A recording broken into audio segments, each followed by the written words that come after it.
Okay, so now that we have the first console.write line to write out the output for the add method, so let's do the same thing for the other methods that we have. So what I can do is to just copy these guys and try to do it multiple times. So here we can see that we have the CAG. Uh, something is missing right here, so I'm going to add that.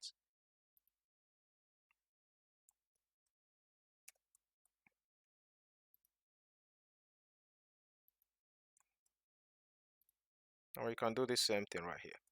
So now that we have the add, so we also need the subtract, right? So I'm going to change this to subtract, which is going to calculate for the subtract method. And right here, we want to do the same thing. So subtract. So that's our subtract method. And here we need the multiply, which is the multiply method we define.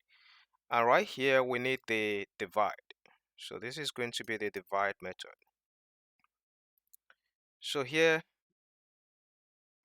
we have this to be 4. So let me change that.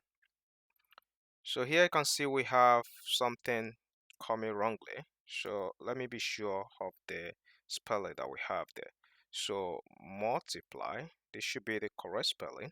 So I need to go back and fix that quickly. So right here, multiply.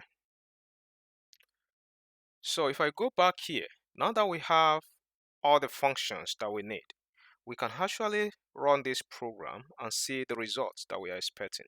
So if I click on this, so we can see that we have the expected result. So how do we write test cases for this? So this is what we want to do now. And this is going to be the next thing that we are going to be doing.